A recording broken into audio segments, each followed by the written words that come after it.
ಎಲ್ಲರಿಗೂ ನಮಸ್ಕಾರ. ನಾನು ನಿಮ್ಮ ಪ್ರೀತಿಯ ಮಂಜುಳಾ. ಸ್ತನ ಕ್ಯಾನ್ಸರ್ ತಡೆಗಟ್ಟುವಿಕೆ 10 ಸಲಹೆಗಳು. 1ನೇ ಅಂಶ, ಅಧಿಕ ತೂಕ ಹೊಂದುವುದನ್ನು ತಪ್ಪಿಸಿ. ಋತುಬಂಧದ ನಂತರ ಬೊಜ್ಜು ಸ್ತನ ಕ್ಯಾನ್ಸರ್ ಅಪಾಯವನ್ನು ಹೆಚ್ಚಿಸುತ್ತದೆ, ಏಕೆಂದರೆ ಈ ಸಮಯದಲ್ಲಿ ಸ್ತನ ಕ್ಯಾನ್ಸರ್ ಹೆಚ್ಚಾಗಿ ಸಂಭವಿಸುತ್ತದೆ.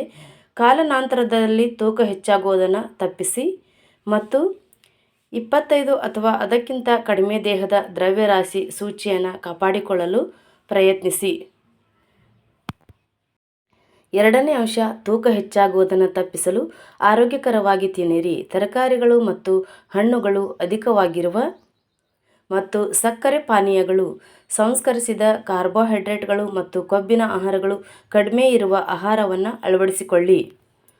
ಮೀನು ಅಥವಾ ಕೋಳಿ ಮಾಂಸದಂತಹ ಕಡಿಮೆ ಕೊಬ್ಬಿನ ಪ್ರೋಟೀನ್ ಸೇವಿಸಿ ಮತ್ತು ಕೆಂಪು ಮಾಂಸವನ್ನು ಮಿತವಾಗಿ ಸೇವಿಸಿ. ಪ್ರಾಣಿಗಳ ಕೊಬ್ಬಿನ ಬದಲು ಸಸ್ಯಜನ್ಯ ಎಣ್ಣೆಯನ್ನು ಆರಿಸಿ. 3ನೇ ಅಂಶ, ದೈಹಿಕವಾಗಿ ಸಕ್ರಿಯರಾಗಿರಿ. ಸಂಶೋಧನೆಯ ಪ್ರಕಾರ ದೈಹಿಕ ಚಟುವಟಿಕೆಯನ್ನು ಹೆಚ್ಚಿಸುವುದರಿಂದ ಜೀವನದ ನಂತರದ ಹಂತಗಳಲ್ಲಿ ಪ್ರಾರಂಭಿಸಿದರೂ ಸಹ ಒಟ್ಟಾರೆ ಸ್ತನ ಕ್ಯಾನ್ಸರ್ ಅಪಾಯವನ್ನು ಕನಿಷ್ಠ 10% ಕಡಿಮೆ ಮಾಡುತ್ತದೆ. ಈ ರಕ್ಷಣಾತ್ಮಕ ಪರಿಣಾಮವನ್ನು ಪಡೆಯಲು ವಾರದಲ್ಲಿ 5 ದಿನ 30 ನಿಮಿಷಗಳ ನಡಿಗೆಯಂತಹ ಮಧ್ಯಮ ವ್ಯಾಯಾಮ ಸಾಕು. 4ನೇ ಅಂಶ, ಕಡಿಮೆ ಮದ್ಯಪಾನ ಮಾಡಿ ಅಥವಾ ಮದ್ಯಪಾನ ಮಾಡಬೇಡಿ. ಮದ್ಯಪಾನ ಸೇವನೆಯು ಸ್ತನ ಕ್ಯಾನ್ಸರ್ ಅಪಾಯವನ್ನು ಹೆಚ್ಚಿಸುತ್ತದೆ. ಮಹಿಳೆಯರು ಯಾವುದೇ ರೀತಿಯ ಮದ್ಯಪಾನವನ್ನು ಸೇವಿಸಿದರೂ ದಿನಕ್ಕೆ 1ಕ್ಕಿಂತ ಹೆಚ್ಚು ಪಾನೀಯಗಳನ್ನು ಸೇವಿಸಬಾರದು. 5. ಹಾರ್ಮೋನ್ ಬದಲಿ ಚಿಕಿತ್ಸೆಯನ್ನು ತಪ್ಪಿಸಿ. ಋತುಬಂಧದ ಹಾರ್ಮೋನ್ ಚಿಕಿತ್ಸೆಯು ಸ್ತನ ಕ್ಯಾನ್ಸರ್ ಅಪಾಯವನ್ನು ಹೆಚ್ಚಿಸುತ್ತದೆ. ಋತುಬಂಧ ಲಕ್ಷಣಗಳನ್ನು ನಿರ್ವಹಿಸಲು ನೀವು ಹಾರ್ಮೋನ್ಗಳನ್ನು ತೆಗೆದುಕೊಳ್ಳಬೇಕಾದರೆ ಪ್ರೊಜೆಸ್ಟರಾನ್ ಹೊಂದಿರುವವುಗಳನ್ನು ತಪ್ಪಿಸಿ ಮತ್ತು ಅವುಗಳ ಬಳಕೆಯನ್ನು 3 ವರ್ಷಗಳಿಗಿಂತ ಕಡಿಮೆ ಅವಧಿಗೆ ಸೀಮಿತಗೊಳಿಸಿ. ಬಯೋಟೆಂಟಿಕಲ್ ಹಾರ್ಮೋನ್ಗಳು ಮತ್ತು ಹಾರ್ಮೋನ್ ಕ್ರೀಮ್ಗಳು ಮತ್ತು ಜೆಲ್ಗಳು ಪ್ರಿಸ್ಕ್ರಿಪ್ಷನ್ ಹಾರ್ಮೋನ್ಗಳಿಗಿಂತ ಸುರಕ್ಷಿತವಲ್ಲ ಮತ್ತು ಅವುಗಳನ್ನು ಸಹ ತಪ್ಪಿಸಬೇಕು. 6ನೇ ಅಂಶ, ಈಸ್ಟ್ರೋಜನ್ ತಡೆಯುವ ಔಷಧಿಯನ್ನು ತೆಗೆದುಕೊಳ್ಳುವುದನ್ನು ಪರಿಗಣಿಸಿ. ಸ್ತನ ಕ್ಯಾನ್ಸರ್ನ ಕುಟುಂಬದ ಇತಿಹಾಸ ಹೊಂದಿರುವ ಅಥವಾ 60 ವರ್ಷಕ್ಕಿಂತ ಮೇಲ್ಪಟ್ಟ ಮಹಿಳೆಯರು ಟ್ಯಾಮೋಕ್ಸಿಫೆನ್ ಮತ್ತು ರಾಲೋಕ್ಸಿಫೆನ್ನಂತಹ ಈಸ್ಟ್ರೋಜನ್ ತಡೆಯುವ ಔಷಧಿಗಳ ಸಾಧಕ ಬಾಧಕಗಳ ಬಗ್ಗೆ ತಮ್ಮ ವೈದ್ಯರೊಂದಿಗೆ ಮಾತನಾಡಬೇಕು.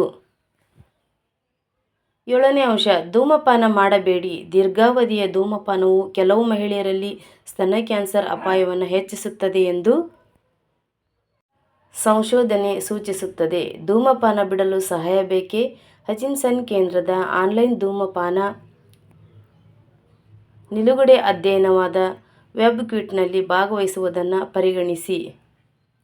8ನೇ ಅಂಶ, ನಿಮ್ಮ ಶಿಶುಗಳಿಗೆ ಸಾಧ್ಯವಾದಷ್ಟು ಕಾಲ ಎದೆಹಾಲು ಕುಡಿಸಿ. ಕನಿಷ್ಠ 1 ವರ್ಷದವರೆಗೆ ಮಗುವಿಗೆ ಹಾಲನ್ನು ಉಣಿಸಿ. ಕನಿಷ್ಠ 1 ವರ್ಷದವರೆಗೆ ತಮ್ಮ ಶಿಶುಗಳಿಗೆ ಹಾಲುಣಿಸುವ ಮಹಿಳೆಯರಿಗೆ ನಂತರ ಸ್ತನ ಕ್ಯಾನ್ಸರ್ ಬರುವ ಅಪಾಯ ಕಡಿಮೆಯಾಗುತ್ತದೆ. ಸಂಶೋಧನಾ ಅಧ್ಯಯನದಲ್ಲಿ ಭಾಗವಹಿಸಿ. ಹಚಿನ್ಸನ್ ಕೇಂದ್ರವು ಸ್ತನ ಕ್ಯಾನ್ಸರ್ ಅಪಾಯವನ್ನು ಕಡಿಮೆ ಮಾಡುವ ಮಾರ್ಗಗಳನ್ನು ಹುಡುಕುವ ಹಲವಾರು ಅಧ್ಯಯನಗಳಿಗೆ ನೆಲೆಯಾಗಿದೆ. ನಿಮಗೆ ಸೂಕ್ತವಾದ ಅಧ್ಯಯನಗಳಿಗಾಗಿ ಈ ವೆಬ್ಸೈಟನ್ನು ನಿಯತಕಾಲಿಕವಾಗಿ ಪರಿಶೀಲಿಸಿ. www.fhcrc.org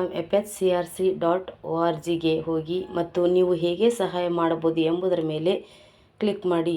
10ನೇ ಅಂಶ, ಫಿಟ್ ಆಗಿರಿ ಮತ್ತು ಅದೇ ಸಮಯದಲ್ಲಿ ಸ್ತನ ಕ್ಯಾನ್ಸರ್ ಸಂಶೋಧನೆಗೆ ಬೆಂಬಲ ನೀಡಿ. ನಿಯಮಿತ ದೈಹಿಕ ಚಟುವಟಿಕೆಯು ಸ್ತನ ಕ್ಯಾನ್ಸರ್ ಅಪಾಯವನ್ನು ಕಡಿಮೆ ಮಾಡುತ್ತದೆ. ಹಚಿನ್ಸನ್ ಸೆಂಟರ್ನ ವಾರ್ಷಿಕ ಸ್ತನ ಕ್ಯಾನ್ಸರ್ ವಿರುದ್ಧ ಹೋರಾಡಲು ಏರುವ ಅಭಿಯಾನದಲ್ಲಿ ಭಾಗವಹಿಸುವ ಮೂಲಕ ಸ್ತನ ಕ್ಯಾನ್ಸರ್ ಸಂಶೋಧನೆಯ ಬಗ್ಗೆ ಪ್ರಮುಖ ನಿಧಿ ಮತ್ತು ಜಾಗೃತಿಯನ್ನು ಸಂಗ್ರಹಿಸುವಾಗ ವಿಶ್ವದ ಕೆಲವು ಉಸಿರುಕಟ್ಟುವ ಶಿಖರಗಳನ್ನು ಏರಿ. ಇವತ್ತಿನ ಮಾಹಿತಿ ಇಷ್ಟವಾದರೆ ದಯವಿಟ್ಟು ನನ್ನ ಚಾನಲ್ಗೆ ಸಬ್ಸ್ಕ್ರೈಬ್ ಆಗಿ, ಹಾಗೆ ಲೈಕ್ ಮಾಡಿ, ಕಮೆಂಟ್ ಮಾಡಿ. ಧನ್ಯವಾದಗಳು.